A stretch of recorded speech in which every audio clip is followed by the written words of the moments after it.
My relationship to social media changed a few years ago when I started to recognize strong streams of very low energy that was hooking people in, myself included. I began to feel sick to my stomach when I was on Instagram, which is the social media platform I use the most. So I started to pull back and examine not just my relationship to the app, but just what was happening there. As I began to fully unhook from punitive culture, I noticed how seductive and toxic these currents of energy were. They preyed on people's wounds and insecurities and on our human need to belong. No one is exempt from the influence of social media because we are all social creatures. What most people don't realize when using these apps is that we can often find ourselves in a hypnotic state where we're susceptible to taking on thoughts and beliefs we might not otherwise. The cult-like behavior I saw, and even in some ways found myself a part of adopting views because they're part of the views your group has adopted, and the attacking and calling in of those who fall out of line with your own beliefs was something that I began to see as damaging and antithetical to healing. The control and punitive tactics by those who claim they are fighting against it became really clear to me, and I no longer wanted any part of it. There were so many things that made me question my relationship to Instagram, from seemingly small things like reposting story tags because that's just what you do, to observing trends overriding people's creativity. Everyone's fighting for likes and visibility and willing to do whatever it takes to make it happen. And I get it. Many of us have businesses plugged into these apps and need our audience to see what we're offering. But for me, as someone who's committed to healing and creating a soulful life, I want to challenge myself to stay true to how I want to live and extract myself from systems and structures that use me as much as possible. Not too long ago, I listened to Rich Roll interviewing Max Fisher, who wrote a book about how social media is rewiring our minds. While I think that there are juicier examples than the ones provided in the episode, the major point I think is important is the way our behavior changes offline. We think we have agency and control over our thoughts, but we are very easily influenced on social platforms in ways that are unnatural to us because social platforms are actually unnatural. Compared to many people, I never spent all that much time on social media to begin with. I've always been very conscious of where I put my energy, and ultimately I want to be creating more than I want to be absorbing. And if I am absorbing information, I want it to be intentional. It's far too easy to lose an hour to a bunch of material that's being dictated to me by an algorithm.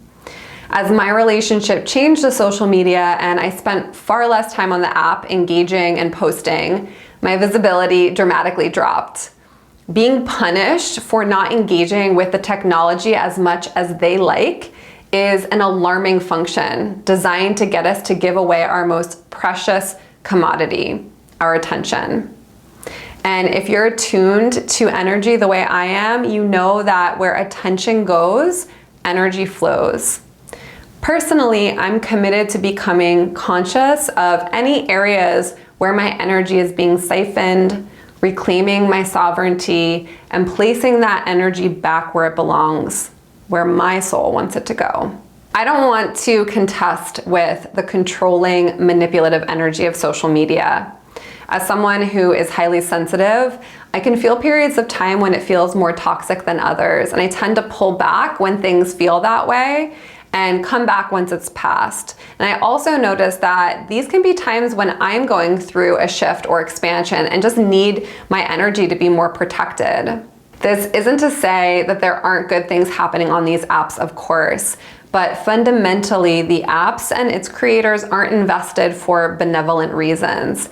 They are increasingly creating more opportunities for addiction and mind control. If I know that this is true, it's my responsibility to change the way I interact with these platforms, if at all. So the if at all part. While I feel unhooked from the influence of social media as much as I possibly can be, I have been contemplating moving away from it entirely. I'm not sure if it will happen, but I do feel a shift coming. It may be engaging with different platforms that feel a little bit better to me than Instagram does. If you are interested in extracting yourself from where you feel yourself pulled in, you have to look at the ways it hooks you in. Some questions that I think are useful in this area are, what are you getting from this? What need is it fulfilling? And is it really fulfilling the need in the way you desire? Is it making you feel worthy or relevant? What are you afraid will happen if you don't engage with it? Is your behavior authentic to you, or is it being influenced by others? Are you using it in any way to dump your unprocessed energy onto others? Do you communicate with others differently than you would if you were with them in person? These are entryways to getting more information about how social media influences us and the ways we're addicted to it or are using it to satisfy something that isn't really getting satisfied in our actual in-person real life. One of the interesting things about social media is that the rate of people feeling alone and disconnected from others has only increased. It's not actually solving the social need, and that's a problem that isn't going to be solved by anyone other than us.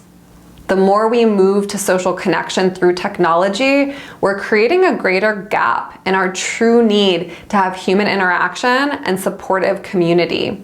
Social media can't replace eye contact and hugs.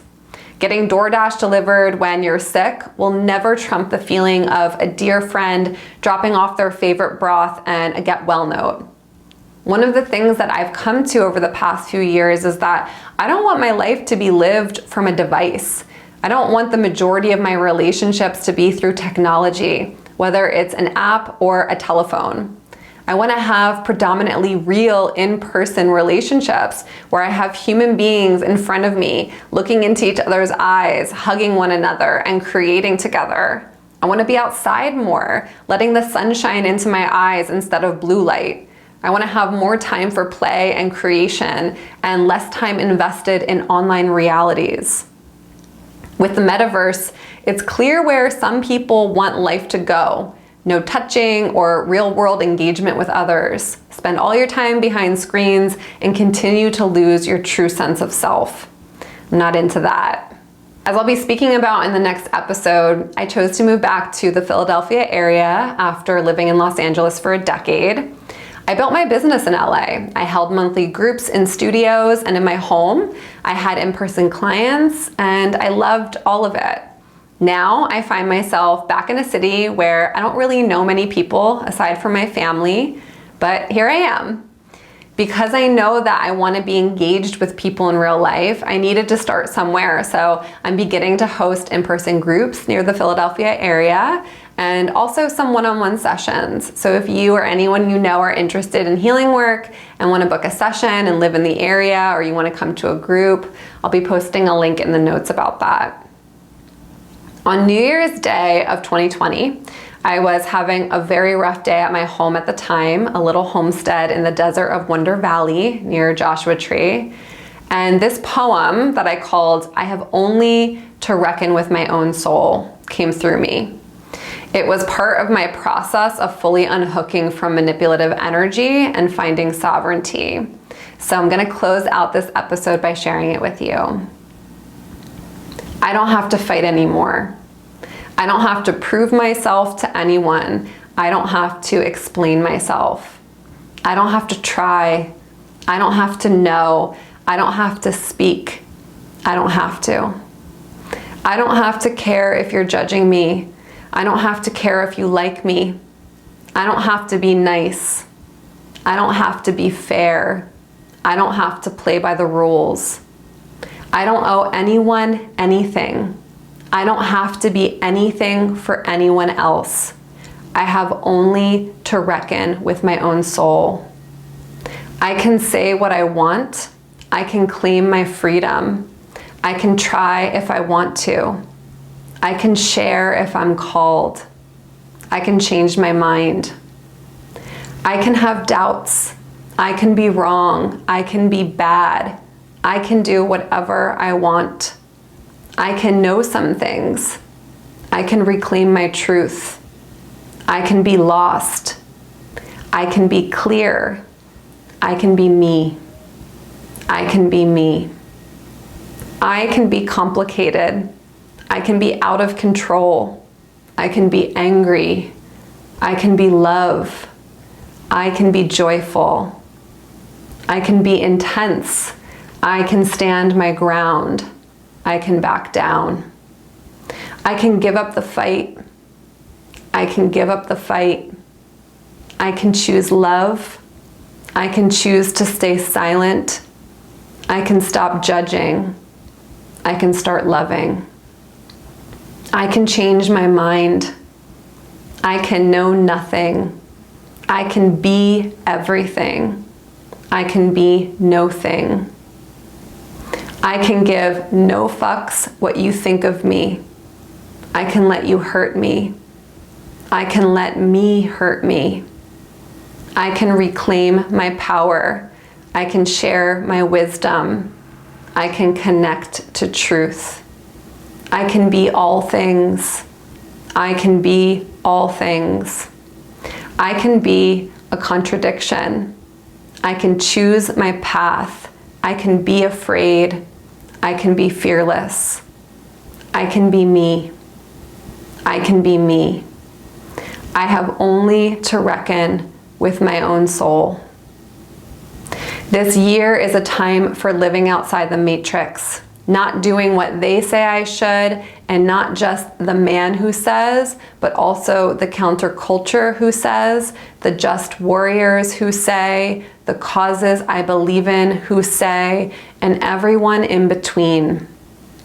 This is a time for breaking the rules, setting the house on fire and running naked in the streets. It's about laying bare chest up in the ocean while the sea is flat and surrendering as the storm comes through to toss my body in whatever way life chooses.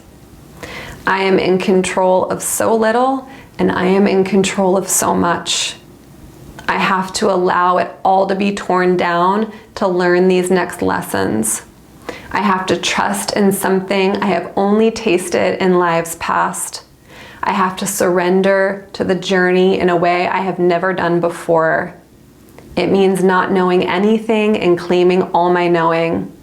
It means being a walking contradiction, being willing to be crucified, being willing to be canceled. It doesn't mean I will always be brave or that my heart won't break when I'm misunderstood or I get it wrong publicly. It means some part of me has chosen to learn lessons outside of the scope of this reality. I know everything and nothing at once. This walking paradox feels better to me than everything that's come before it. It feels right for now. It feels where I need to journey. I'm being pushed and pulled and pushed again. My face is being violently shoved up against sand. It's in my gums and teeth, and it's fucking uncomfortable. And then a wave washes me clean, and I am at peace once more. It doesn't actually get easier. It gets different. It doesn't actually get better. It gets truer. It doesn't actually get clearer. It changes. And that's okay. And that's okay. And that's okay. If you're interested in looking at the ways you're hooked into punitive culture and have internalized it, I have a digital workshop called Releasing Self-Punishment that I'll link to in the notes. This workshop is also included within Divine Passage, along with many other themes that are supportive for this topic, like connecting to your true self, letting go of control, clearing anger and calling on love, uncovering the shadow, soul expression, and many more. And if you're unfamiliar with Divine Passage, it's a living breathwork library for those who are committed to healing through breathwork, and I'll link that in the notes as well. My next episode is called What Uprooting My Entire Life Has Taught Me, and in it I share about what moving cross country 4 times has taught me.